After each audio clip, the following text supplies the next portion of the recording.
Hi guys, hello my dear fellow foreign English speakers, and welcome back to Robbie's English Harmony video blog. Or alternatively, if you're listening to this as an audio file on my podcast, welcome back to English Harmony podcast. In today's video, I'm going to tell you how to use the following English idiomatic expression to wrap your head around something, right?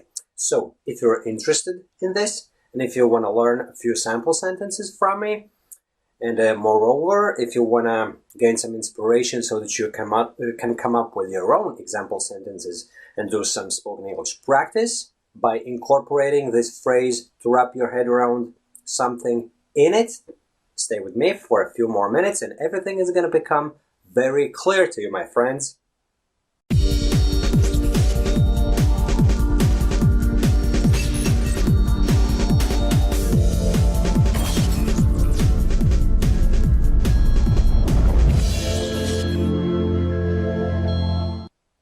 Hello and welcome back. So, wrap your head around something.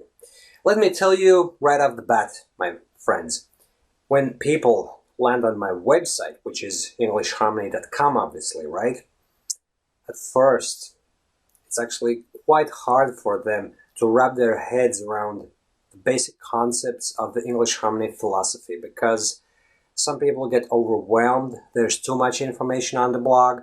And for someone who's been struggling with English throughout their lives, but they haven't been able to figure out why exactly it happens, it is actually quite hard to wrap their head around the concepts of not translating from your native language, using phraseology as opposed to learning individual words, and so on and so forth.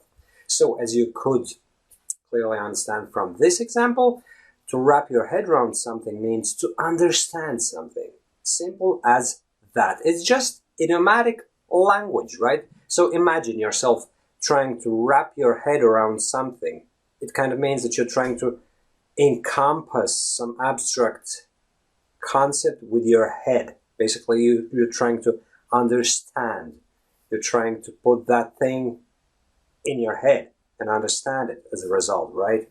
So I'm not so sure whether I was successful at trying to describe this figurative speech, the way it's kind of happening when you say the phrase to wrap your head around something. You can't actually wrap your head around something, so that's why I was struggling a bit, but I'm still quite hopeful that I was quite successful at conveying the message to you, right? So that was the first example. When someone lands on my blog, they find it quite difficult to wrap their head around something. Well, let me come up with another example.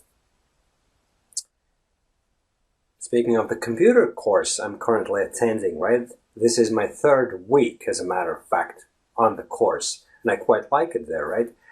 But today we were given so many tasks, so much information that in the beginning I was struggling to wrap my head around the whole thing, right? Normally the teacher would tell us, don't worry, take your time, there's no hurry, no hassle whatsoever, just do the exercises at your own pace. If you don't understand something, feel free to ask. But today he was like, this is what you have to do for the next assignment, this is the material you have to read through for the test, and this is the practical assignment for the test, and this and that and the other. And I bet that it wasn't just me. It was probably 80% of the class that find it very difficult to wrap their heads around what the teacher was saying to us, right? So this was the second example. And as you may have noticed, I'm actually using this phrase, wrap your head around something, in negative context, basically when you're struggling to understand something. And that's actually how I would commonly use this phrase, right? When you're struggling to understand something, you can use this phrase and say that you can't wrap your head around something, right? And let me try and come up with an example where it's used in positive context. Let me think of something, right? Imagine you're sitting in a classroom and I'm your teacher, right? And I'm telling you, do this and do this and do that. But I'm quite confident that you can handle it. I know for a fact that your capability of dealing with various tasks is very well developed, so I can actually confidently give you all those assignments. And then I can say in the end, don't worry, I know for a fact that you'll wrap your head around all this. You'll handle it, right?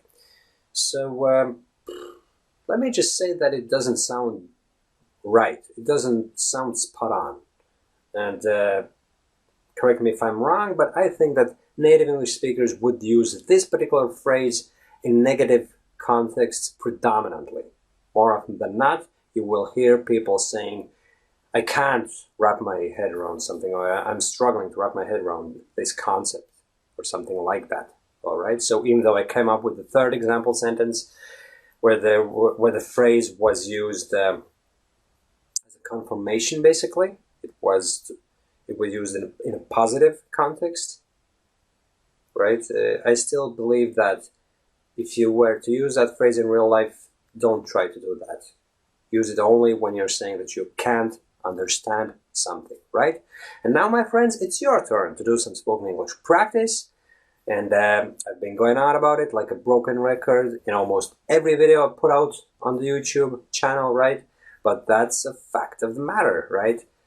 You have to be doing spoken English practice if you are serious about your fluency improvement. And believe me, my friends, I wouldn't be half as fluent as I currently am if not for all this spoken English practicing I've been doing with myself. Believe me, been there, done that.